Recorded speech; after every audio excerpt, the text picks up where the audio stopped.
Hello friends, स्वागत है आपका आपके चैनल बीएन स्टडी पर। आरआरबी एनटीपीसी का 2 मार्च का पेपर पूरा हो चुका है।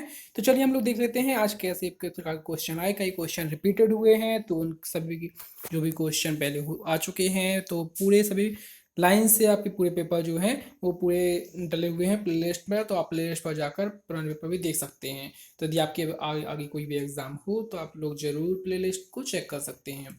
तो चलिए हम लोग देखते हैं आज किस प्रकार के क्वेश्चन पूछे गए। पहला क्वेश्चन जो है वो स्वराज पार्टी पूछा गया था कि स्वराज पार्टी का गठन जो है वो किस वर्ष किया गया था। तो आप सभी को पता ही होगा कि स्वराज पार्टी का जो गठन है वो 1923 को किया गया था।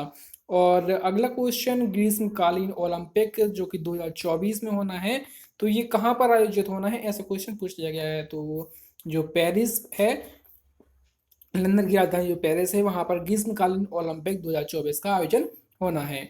और ग्राम पंचायत जो है, ग्राम पंचायत का गठन किस अनुच्छेद के तहत किया जाता है। तो ग्राम पंचायत का जो गठन है वो अनुच्छेद 40 के अंतर्गत किया जाता है। कौन से अनुच्छेद के तहत? तो अनुच्छेद 40 के अंतर्गत किया जाता है। और हंगर इंडेक्स में भारत का कौन सा स्थान है। तो आप लोग जानते होंगे, अभी भी रिपोर्ट आई थी, तो ये करंट का क्वेश्चन पूछ लिया गया था। तो 102 नंबर था 2019 में, और अभी जो रिपोर्ट आई थी उसके अनुसार 94 नंबर पे अपन लोग थे हंड्रेड इंडेक्स में।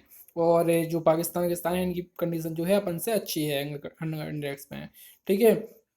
और अगला क्वेश्चन 5वें नंबर का क्वेश्चन पूछ लिया गया था कि रासायनिक ऊर्जा से विद्युत ऊर्जा में कौन बदलता है। तो जो सेल होता है, अपने घड़ी के सेल रहते हैं, इनमें रासायनिक ऊर्जा रहती है। रसायनों के द्वारा जिसमें ऊर्जा उत्पन्न हो उसको कहते हैं रासायनिक ऊर्जा।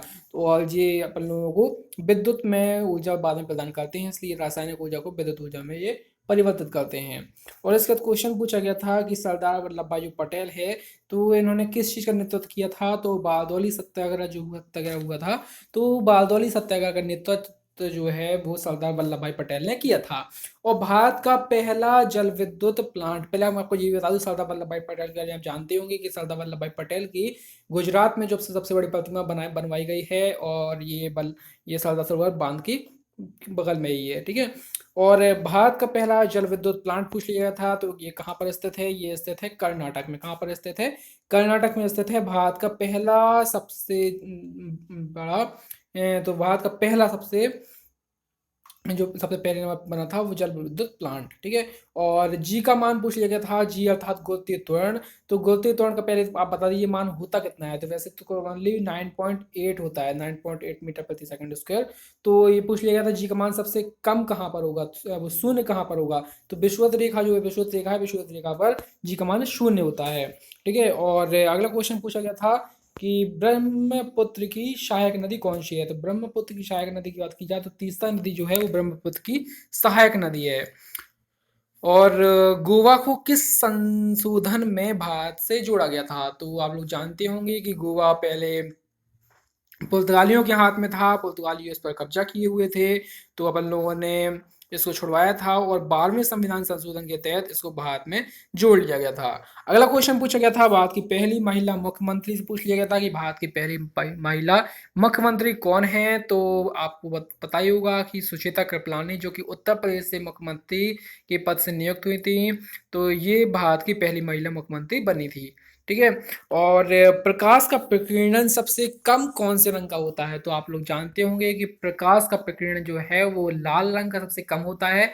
और ये मैं आपको इतने अच्छे से याद करा दूंगा कि आज का ये कभी भूलेगा नहीं, क्योंकि आपने कभी भी देखिएगा ट्रेन में आप जाएंगे तो आप देखेंगे सिग्नल जो आगे जलता है वो रेड कलर का जला जाता है। कभी ट्रेन को रोकना हो तो कहते हैं लाल कलर का झंडा दिखा दो या लाल कलर का स्टॉप दिखा दो। तो ये ऐसा क्यों? क्योंकि लाल रंग का प्रकीर्णन बहुत कम होता है, जिस कारण बहुत दूरी से भी इसको आसानी से देखा जा सकता है। इसलिए लाल रंग का प्रकीर्णन सबसे कम और नीले रंग का सबसे ज़्यादा होता है। ठीक है। और पानीपत का जो तृतीय युद्ध हुआ था वो कब हुआ था, ऐसे क्वेश्चन पूछ लिया गया था। तो पानीपत के फर्स्ट सेकंड एंड थर्ड युद्ध हुए हैं। 1526 में हुआ था पहला, 1556 में दूसरा हुआ था, 1761 में तीसरा हुआ था। और तीसरा जो हुआ था वो अहमद शाह अब्दाली और सदाशिव राव के बीच में हुआ था। तो पूछ लिया गया था कि कब हुआ था। तो हम लोगों को पता ही है 1761 में हुआ था। यदि आगे पूछता है कि किस किस के बीच हुआ था, तो अहमद शाह अब्दाली और सदाशिव राव के बीच में हुआ था। 1 पीबी इक्वल पूछ लिया गया था क्या होता है। तो 1024 टीबी होता है, पर वो 1024 याद रख के रहना है। हर में यही लगता है, 1 KB बराबर वी और 1 MB बराबर भी 1024 KB। तो इस प्रकार से ये सब में रूल फॉलो होता है। तो 1 पीबी बराबर पूछ लिया गया था 1024 टीबी होता है। और पीबी का मतलब होता है पेटाबाइट, और टीबी का मतलब होता है टेराबाइट। और अगला क्वेश्चन जो पूछा गया था वो आईसीसी वर्ल्ड कप 2019 से पूछ लिया गया था कि आईसीसी वर्ल्ड कप 2019 में मैन ऑफ द सीरीज का खिताब किसे मिला है, तो ये मिला है केनी विलियमसन, ठीक है। और तंत्र तंत्र की इकाई पूछ ली गई थी, तो तंत्र तंत्र की जो इकाई होती है वो न्यूरॉन होती है। और तिलहन तिलहन आप लोग जानते होंगे, तिली वाली ये फसलें जैसे तिल निकालते हैं, तो ये तिलहन की जो हेतु जो क्रांति की गई थी जिससे तिलहन का उत्पादन बहुत हद तक बढ़ सके, तो कौन सी क्रांति के अंतर्गत आती है, तो पीली क्रांति। को आप देखते होंगे जो तेल होता है वो किस कलर का होता है, पीले कलर का होता है, येलो कलर का होता है, इसलिए येलो रेवोल्यूशन या पीली क्रांति के अंतर्गत तिलहन की हेतु क्रांति की गई थी। और विश्व साक्षरता दिवस कब मनाया जाता है, तो विश्व साक्षरता दिवस जो है वो 8 सितंबर को मनाया जाता है। कब मनाया जाता है, 8 सितंबर को विश्व साक्षरता दिवस मनाया जाता है। तो ये क्वेश्चन पूछा था। और ऑपरेटिंग सिस्टम से कंप्यूटर से एक क्वेश्चन पूछा गया था। और नरसिंह वर्मन से पूछा गया था कि नरसिंह वर्मन जो है वो किस वंश से बिलोंग करते हैं, तो ये पल्लव वंश के थे। कौन से वंश के थे, पल्लव वंश के थे नरसिंह वर्मन। और ग्रीन हाउस गैस से कोई क्वेश्चन आया था, तो ग्रीन हाउस गैस के बारे में आप जैसे लोग जानते ही होंगे कि ग्रीन हाउस गैसें गर्मी उत्पन्न करने वाली गैसें होती हैं, जैसे कि CO2 हो गई, ठीक है, कार्बन मोनोऑक्साइड जली गैसें रहती हैं जो कि गर्मी उत्पन्न करती हैं। जहाँ पर ठंडे प्रदेश होते हैं वहाँ पर ग्रीन हाउस गैसों के द्वारा फल और सब्जियाँ उगाई जाती हैं, ठीक है। और अगला क्वेश्चन पूछ लिया गया था कि डेनमार्क की संसद का नाम क्या है, तो डेनमार्क की संसद का नाम है फोल्कटैंग। क्या है, फोल्कटैंग डेनमार्क की संसद का नाम है। और पृथ्वी दिवस कब मनाया जाता है, तो पृथ्वी दिवस 22 अप्रैल को मनाया जाता है, जिसकी शुरुआत 1970 में हुई थी। तो कुछ बच्चे कह रहे थे कि शुरुआत से संबंधित क्वेश्चन पूछा गया था कि पृथ्वी दिवस की शुरुआत कब से हुई थी, तो इसका 1970 आंसर हो जाएगा। और यदि पृथ्वी दिवस पूछा गया हुआ तो 22 अप्रैल इसका सही आंसर हो जाएगा।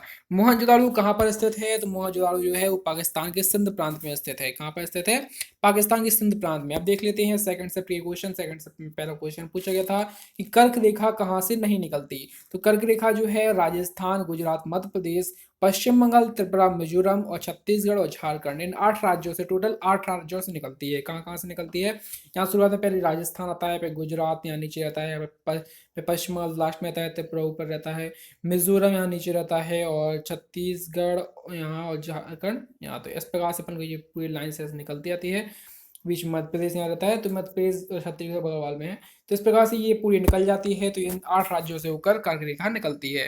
और स्वराज्य पार्टी की स्थापना किसने की थी, तो स्वराज्य पार्टी की स्थापना की बात की जाए तो चित्तरंजन दास, आप लोगों ने बहुत नाम सुना होगा कि सीआर दास, तो सीआर दास ही चित्तरंजन दास हैं। तो चित्तरंजन दास ने स्वराज पार्टी की स्थापना की थी। कब की थी, तो 1923 में की थी, ठीक है। तो ये इसका आंसर था, 1923 में चित्तरंजन दास ने स्वराज पार्टी की स्थापना की थी। और किस राज्य में परमाणु ऊर्जा संयंत्र नहीं है, तो आप लोग देख लेंगे कि कहाँ कहाँ है, तो महाराष्ट्र में है, तमिलनाडु में, राजस्थान में है। इसके अलावा जो भी ऑप्शन रहा होगा, कुछ बच्चे बताए थे बिहार ऑप्शन था, तो जिस प्रकार से जो भी ऑप्शन रहा हो तो वो अपना सही आंसर था। बाकी महाराष्ट्र, तमिलनाडु और राजस्थान में परमाणु ऊर्जा संयंत्र हैं। और हंगर डे जैसे वहाँ पूछा गया था कि कौन सी पोजीशन में है यहाँ पर हंगर में, तो वो अपन देख लिया था चुनाव में। अब यहाँ पर पूछ लिया गया है कि कौन सी कब मनाया जाता है हंगर डे, तो ये मनाया जाता है 28 मई को। कब मनाया जाता है, 28 मई को। और भारत ने क्योटो प्रोटोकॉल पर कब सिग्नेचर किए थे, तो ये 2002 में जो है भारत ने क्योटो प्रोटोकॉल पर सिग्नेचर कर दिए थे। ब्रेन ऑफ कंप्यूटर किसे कहते हैं, तो कंप्यूटर का ब्रेन या ब्रेन ऑफ कंप्यूटर CPU को कहते हैं। किसको कहते हैं, CPU को कहते हैं। आपको बताना कि रेलवे से संबंधित जो अभी पेपर हो रहे हैं, तो सबसे पहले दोनों सप्ताहों के पेपर पाने के लिए हमारे चैनल को सब्सक्राइब कर सकते हैं और बेल आइकन को प्रेस कर सकते हैं। और रीजनिंग और अन्य सब्जेक्टों के क्वेश्चन भी बहुत अच्छे से पढ़ने के लिए आप लोग हमारे चैनल को आप लोग सब्सक्राइब कर सकते हैं। और अपने ज़्यादा से ज़्यादा दोस्तों तक इसको शेयर भी जरूर करिएगा। तो चलिए देख लेते हैं 2019 का जो शांति का नोबेल पुरस्कार है वो किसे मिला है, तो वो मिला है अभय अहमद को। किसको मिला है, अभय अहमद को 2019 का शांति का नोबेल पुरस्कार मिला है। और कोच को मिलने वाला पुरस्कार कौन सा है, तो कोच को मिलने वाला पुरस्कार है द्रोणाचार्य पुरस्कार। कौन सा पुरस्कार है, द्रोणाचार्य पुरस्कार जो है वो कोच को मिलता है। और खान खान की उपाधि किसने ली थी, किसको मिली थी, तो खान खान की उपाधि जो है वो बैरम खान को मिली थी। किसको मिली थी, बैरम खान को अखबार ने दी थी खान खान की उपाधि। और चंद्रयान फर्स्ट से संबंधित क्वेश्चन बहुत पूछे जाते रहे हैं, तो चंद्रयान फर्स्ट और सेकंड को बहुत अच्छे से आप लोगों का दिया एग्जाम हो तो पढ़ लीजिएगा, क्योंकि इससे क्वेश्चन बहुत आए हैं और भी आते जा रहे हैं। चंद्रयान फर्स्ट से क्वेश्चन पूछ लिया गया है कि कब लॉन्च, कहाँ से लॉन्च हुआ था, तो ये हुआ था श्रीहरिकोटा से। कहाँ से हुआ था, श्रीहरिकोटा से 2008 में हुआ था और श्रीहरिकोटा से हुआ था। और क्वेश्चन पूछ लिया गया था स्टूडेंट डे कब मनाया जाता है, तो स्टूडेंट डे मनाया जाता है 15 अक्टूबर को। और पंचतंतु से एक क्वेश्चन पूछा गया था, मीठी क्रांति से एक क्वेश्चन पूछा गया था कि मीठी क्रांति किससे संबंधित है, तो मीठी क्रांति कई लोग गन्ना से लगाए हुए हैं, बाकी इसका जो सही आंसर हो जाएगा वो हो जाएगा शहद, जो या फिर मधुमक्खी से भी पूछ लिया जा सकता है, बाकी वैसे शहद से जो है मीठी क्रांति संबंधित है। और दूरदृष्टि दोष पूछ लिया गया था, दूरदृष्टि दोष और निकट दृष्टि दोष मैंने आपको उस दिन बहुत अच्छे से समझा दिया था। तो और मैं आपको फिर से बता देता हूँ कि दूरदृष्टि दोष में जो लेंस का प्रयोग करते हैं वो लोग उत्तल लेंस का प्रयोग करते हैं, और इसके लिए आपको बता दिया था कि उत्तल लेंस होता है वो किरणों को सिकोड़ देता है, और दूरदृष्टि दोष वाले व्यक्ति को दूर की वस्तु तो स्पष्ट दिखाई देती है परंतु निकट की वस्तु स्पष्ट दिखाई नहीं देती, इस कारण वो उत्तल लेंस का प्रयोग करता है। और जिसको निकट दृष्टि दोष होता है वो अवतल लेंस का प्रयोग करता है। लिंगराज मंदिर पूछ लिया गया था कि लिंगराज मंदिर कहाँ पर स्थित है, तो ये स्थित है भुवनेश्वर अर्थात उड़ीसा में। और यूएनओ की कौन सी एजेंसी दुनिया को परमाणु संयुक्त सुरक्षा देती है, तो ये ऐसा क्वेश्चन पूछा गया था। इसका आंसर जो है आपको कमेंट बॉक्स पर जरूर बताना है। चुनाव आयोग की नियुक्ति कौन करता है, तो चुनाव आयोग की नियुक्ति कौन करता है, राष्ट्रपति करता है। तो ये आपको वैसे पता ही होगा, अधिकतर की नियुक्ति जो पूछा जाता है उसका आंसर आप लोग आंखें मीच कर भी राष्ट्रपति लगा सकते हैं, कि अधिकतर का आंसर राष्ट्रपति ही रहता है। प्रकाश किरणों को कंट्रोल करता है, तो प्रकाश किरणें जो आती हैं तो उनको आंखों में कौन कंट्रोल करता है, आयरिस कंट्रोल करता है। आयरिस ये देखता है कि कितनी हमें किरणें भेजना है अंदर या नहीं भेजना है। जैसे कि आप कभी देख सकते हैं कि आप कभी छत पे जाइएगा या वो बहुत अधिक उजाले में जाइएगा, और फिर कभी एकदम से अंधेरे में आप आते हैं तो आपको कुछ दिखाई नहीं देता है, मतलब हल्का अंधेरा हो या नीचे आते हैं तो आपको दिखाई नहीं देने लगता है। तो ये सब आइरिस के कारण होता है, क्योंकि वो कंट्रोल करता है कि कितनी किरणें जाने देना है और कितनी किरणें नहीं जाने देना है। तो जब वो देखता है कि आप बहुत अधिक प्रकाश में हैं तो वो किरणों को बहुत अधिक रोक लेता है, और जैसे आप नीचे आते हैं तो एकदम से वो नहीं कंट्रोल कर पाता है, वो धीमे धीमे कंट्रोल करता है। और अगला क्वेश्चन पूछा गया था आवृत्ति बीजीय पौधों से क्वेश्चन आया था, तो ये आवृत्ति बीजीय पौधे होते हैं, ये विकसित पौधे होते हैं। और एक बैंक से संबंधित क्वेश्चन पूछा गया था, तो बैंक समय भी आप थोड़ा क्वेश्चन देख लीजिएगा, क्वेश्चन से स्टूडेंट को याद नहीं था। तो जितने भी क्वेश्चन मुझे मिले हुए थे वो सभी क्वेश्चन आप तक पहुंचा दिए हैं, और आगे भी जल्द से जल्द आपको पहुंचाने के लिए आप हमारे चैनल को सब्सक्राइब कर लीजिएगा, ताकि सबसे पहले आपको क्वेश्चन मिल सकें। और बनी रहिए, मिलते हैं अगली वीडियो में। बहुत बहुत धन्यवाद।